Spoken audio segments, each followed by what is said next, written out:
Well, welcome to Tim's Take, and we have a repeat guest today in Eric Bailey, our state beef nutritionist specialist, because last November when we talked, we were coming into a drought, late summer drought, early fall drought, and you had some great information about how producers can get through that dry period and into the winter. And we all expected, spring will roll around, we'll have lush pastures and hay crops, everything will be great. That didn't happen. I looked at from April through June, it should be a great grass growing times. Here in central Missouri, we got 4.69 inches, and we were lucky to get that. Many areas have had a lot less than that. So that has set up a situation that we haven't seen since 2018. And so, Eric, we don't have hay crops, and we don't have a pasture. What do we do? Well, that's a great question, Tim. And just to expand on what you said, our highest rainfall month of the year is May, and we typically get around 5 inches of rain in May. So we essentially got a month's worth of rain over 3 months during our peak fescue growing period of the year. So, we're not just feeling it on pastures that are being grazed. We felt it in hay fields. I talked to a lot of folks that if they got half of their average annual hay crop this year, they were in good shape. There were other folks that got a quarter, a third. I mean, just abysmal hay yields across the state. So it wasn't just that we overgrazed last fall. I mean, even areas that we weren't grazing, that we were just haying, have been poor performers this year to this point. So, I was hoping at my own place that the low tall fescue yields would be offset by some robust red clover. At first it looked like that, but now it's gone.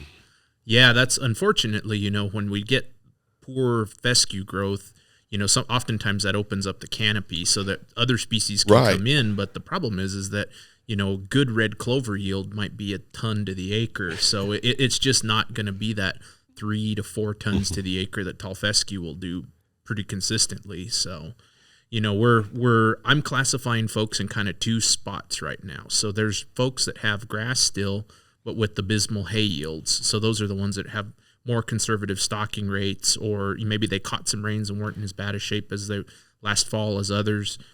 Those folks right now, they're looking ahead to the winter and projecting the hay they're going to put in their barn to be less than what they would be comfortable with. And so, I'm getting a lot of questions from that camp. And then the other set of folks are the folks that have no pasture. They've got no hay.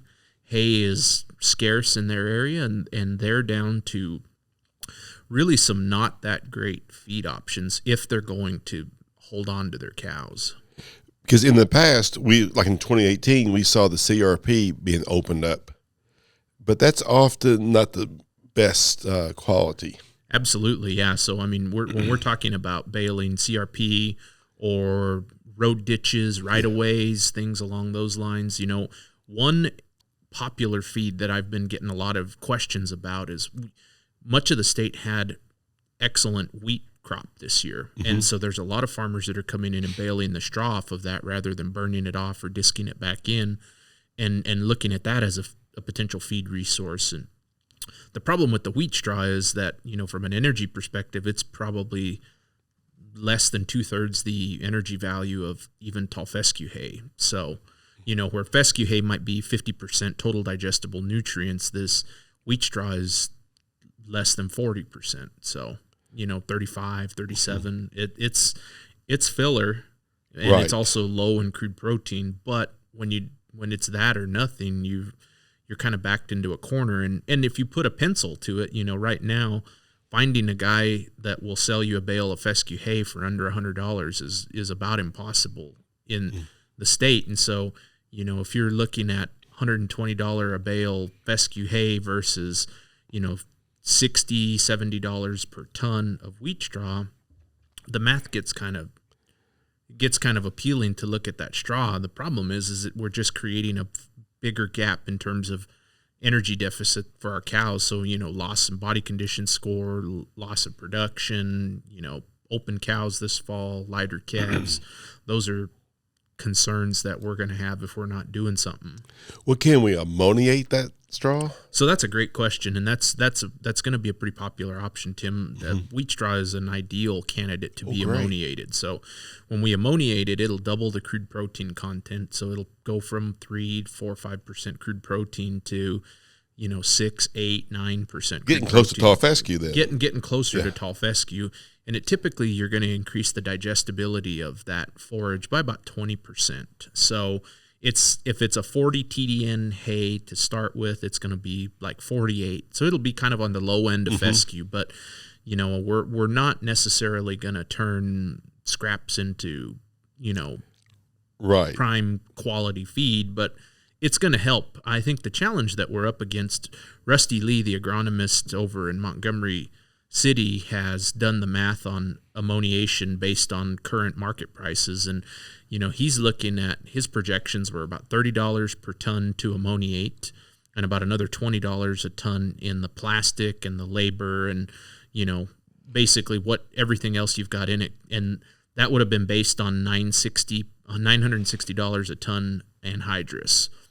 When we ammoniate, we put 3% of the weight of the hay in the stack as ammonia. That's the value that we use when we're doing the calculations. So, if all in you're at $120, $130 a ton for ammoniated wheat straw, when you compare that to 1,000 pounds of fescue hay, you're half the cost still. So I can see why that's an attractive option. Where it gets less attractive are folks that are having to truck that from a long distance, right? Or, people that are having to pay much more than, I certainly wouldn't want to give much more than, $60 a ton for that wheat straw, just knowing what it is basically. After it's been ammoniated. Before ammoniation. Okay. Yeah. So base price is $50, $60 a ton.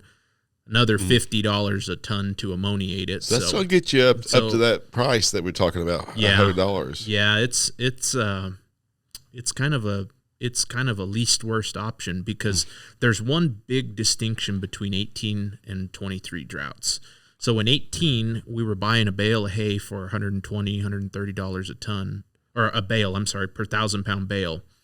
Well, at the time, farmers could go out and buy a ton of soy hulls for the same price. Soy hulls are 80% TDN.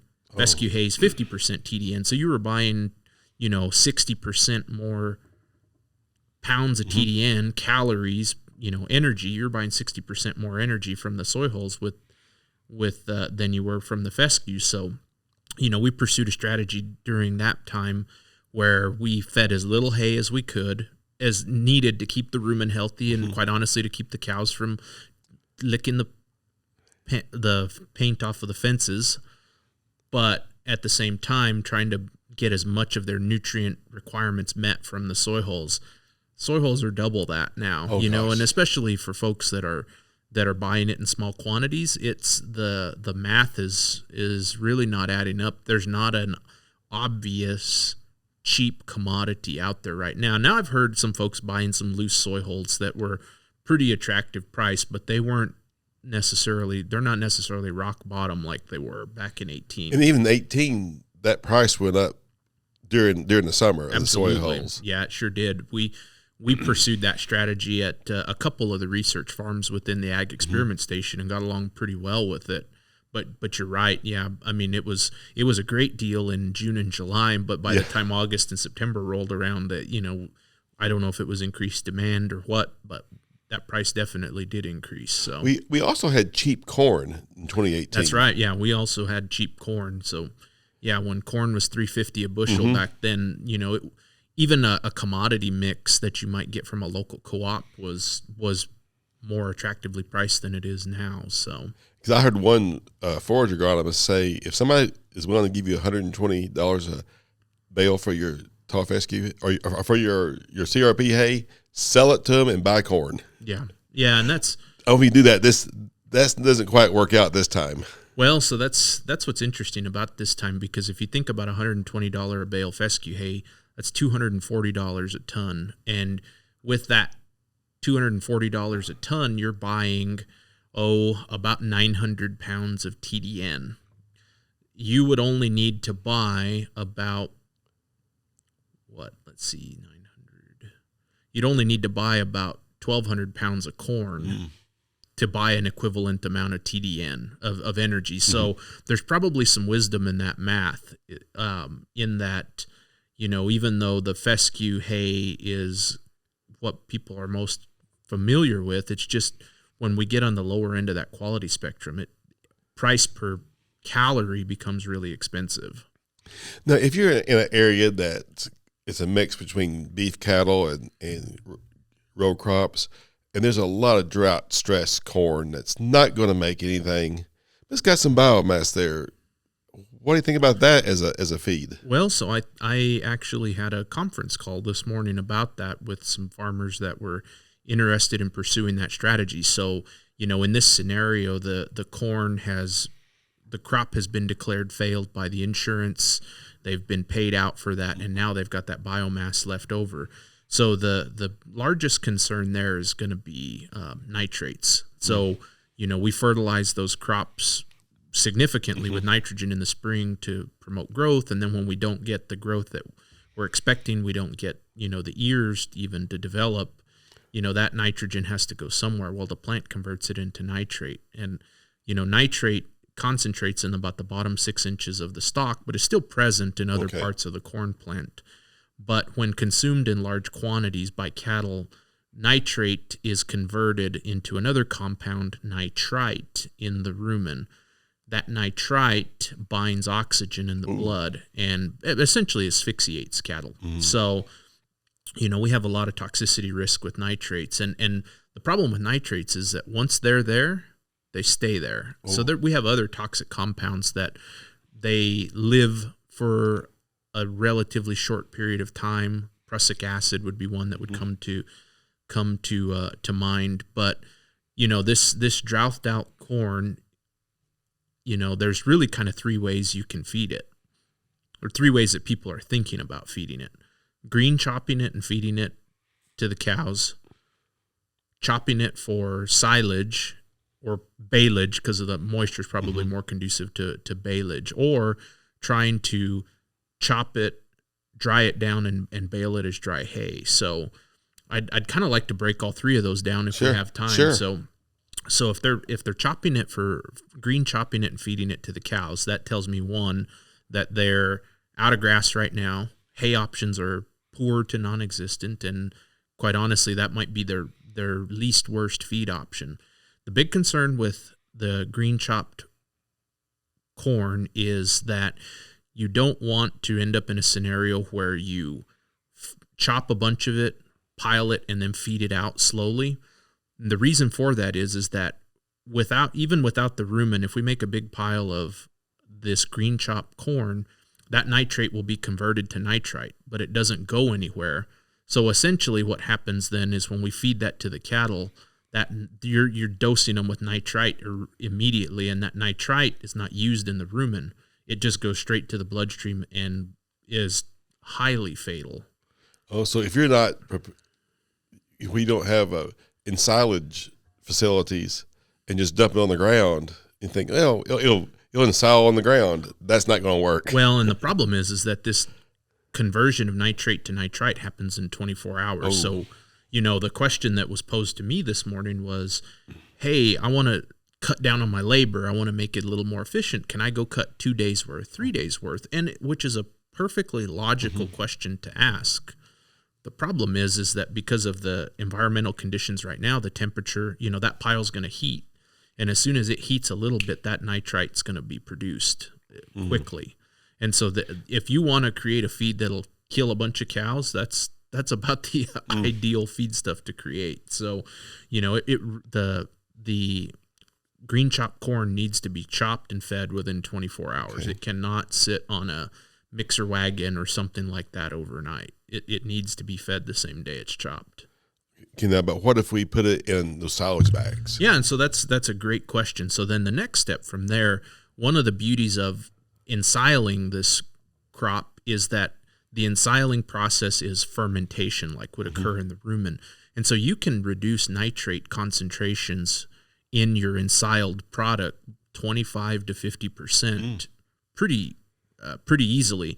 The concerns that you'll have there are, you going to have the proper moisture content to make good silage? Is it going to be too dry to ensile to get packed, right? Because, ideally under normal conditions, we're going to have a 65% moisture, 35% dry matter, corn silage. It's like corn, yeah. Exactly. Just like corn silage. And, if it gets to be kind of 50-50, that's like baleage, but possibly still workable. But then if you get into a crop that's, over 60% dry matter, it's probably not going to pack good. So your oxygen's going to stay in there and it's going to mold.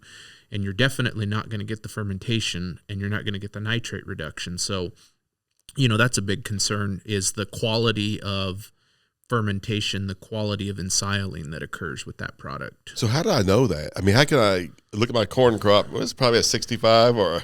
Well, so you've got several options, whether that's a moisture tester on the equipment that your harvesting equipment, whether that's taking a sample of it. I mean, one way to check the moisture that's really kind of practical and quick and dirty, it's not as accurate, is to just grab a handful of it and try to make a ball out of it. So a silage that will stick in a ball that you form with your hands with little to no juice coming out is about the right moisture. Something that's kind of marginal will sort of stick together with no juice. It might kind of fall apart, but if it won't hold any shape when you try to form it with your hands, it's too dry. Too dry, okay. So, because I know on corn silage we look at the milk line. Absolutely, and that gives us a pretty good idea about where it is. Yeah. Okay, and then what the third one is? The third one is trying to chop it, dry it down like dry hay, and then bale it. And so, there you run into a couple of other issues.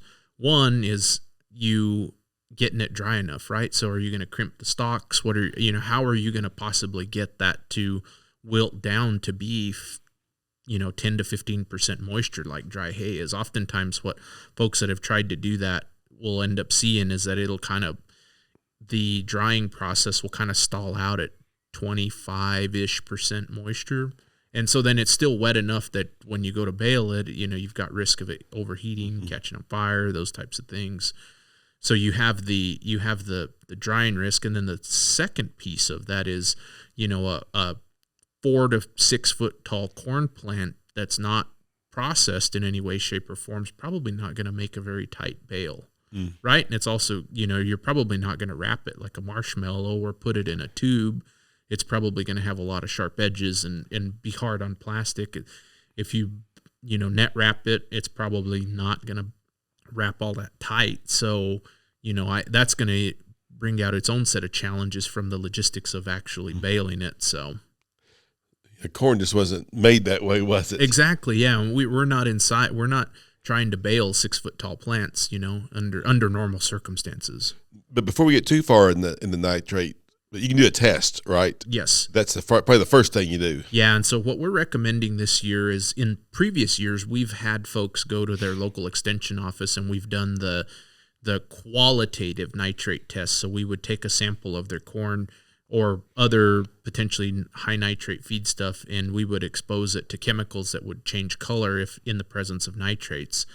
Because of the widespread drought issues this year, we're advising folks to get a quantitative nitrate test. So send their feed off for analysis to a commercial laboratory so that we have an idea of what that nitrate value is, because the nitrate risk is varied depending on the concentration of nitrates. So anything that's less than 2,500 parts per million nitrate is safe to feed to any class of livestock. Something between 2,500 and 5,000, if you're feeding it to late gestation cows, you probably ought to limit that in the ration to be about half of the total ration. If you're between 5 and 10,000, you can feed it to non-pregnant animals as long as you limit it to about half the ration. You probably really need to think twice about feeding it to those late gestation pregnant cows, and then anything that's above 10,000 parts per million nitrate is regarded as not safe to feed to any class of livestock. So it's really important to know this year, just based on the severity of the failures of crops that we've seen, and especially if you're getting crops that have been heavily fertilized with nitrogen and then got insufficient growth with, it would not surprise me one bit to see some really, really high nitrate tests. And one more point I want to make is that there's a couple of different ways that the labs will express nitrate concentrations.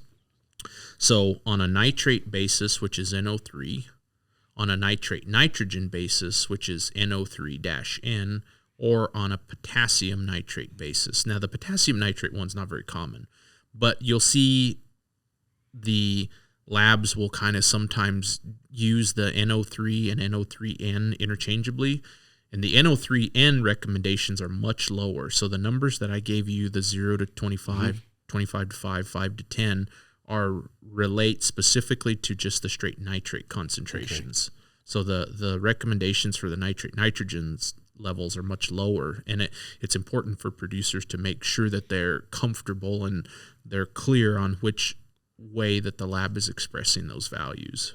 And you mentioned commercial lab. MU does not do this. So I'm not sure if we are set up anywhere on campus to handle large volumes of samples. Right. So, I think that the capabilities exist on campus, but I don't know that we've commercialized that. And you'd probably want your results back fairly quickly. Absolutely, yeah. The sooner overnight or something like that. Yeah, the sooner the better that you can. And there's some steps that you can take to limit your risk. If like one of the gentlemen I talked to this morning, I mean, he's going to start chopping corn tomorrow to feed to his cows, and we're obviously not going to have a nitrate number by tomorrow. So the things you can do to limit your nitrate risk is set your chopper bar as high as you can, which is generally about a foot for corn choppers. And 6 inches is your 6 inches is your the bottom 6 inches of the plant is your danger zone. You're giving another 6 inches back just to give you a little margin of safety. And you still probably shouldn't feed that to cows as their sole source of feed. What I recommend for this gentleman to do is until he was comfortable or until he got the results on his test back, to feed hay in the morning and then come back and feed green chop in the evening and try to kind of do a 50-50 blend just so that we take any of the risk out of it. Sure. That's the main thing. You can also feed some grain as well. I mean, there's other options that you can pursue to kind of limit your nitrate toxicity risk. But I mean, I appreciate the folks that are in a bind and don't have much choice. Right. The best we can do is just try to limit the exposure if we can. Certainly, the cows I'd be worried about right now feeding that green chop to would be those fall calving cows that are coming into the last trimester of gestation. The fetus is pretty sensitive to nitrate toxicity. So abortions would probably be the first thing you would see. If I was going to feed that green chop, I'd feed it to spring calving cows that are maybe just getting pregnant now, or, replacement heifers, or, stock or growing calves. Right. Certainly replacement heifers that are due to calve in the fall, though, would also fall into that category of kind of a high-risk category. Okay. So, all right. So now our sorghums and Johnson grass seem to be a lot more drought tolerant. Is there some issues with those in a drought that we should worry about? Yeah, so they'd be the same nitrates. Yeah, okay. And even prussic acid or cyanide at times, depending on the severity of the drought stress. So, any warm season grass, that crop is a concern for annual crop, right? Yeah. Our native grasses are okay. Yeah. So the native grasses, they're generally not thought of as high risk of nitrate toxicity or prussic acid for that matter. It's generally crops that would have fertilized. That annual crops that we would fertilize with nitrogen, those would be the ones that would be the most concerning. Now I know sometimes in the creek bottoms you'll have a whole field of Johnson grass. It's probably not fertilized. Would that be okay then? Well, so that's one as well that you kind of got to have a wary eye about as well. So Johnson grass is there are a handful of plants out there that are known nitrate accumulators, regardless of them being perennial or annual crops, and Johnson grass is one of them for sure. Okay. But there's also, I think it's important to distinguish between, I've got one Johnson grass plant in an 80-acre field versus I have an 80-acre field of Johnson grass. Which you see sometimes. Yeah. I have seen that.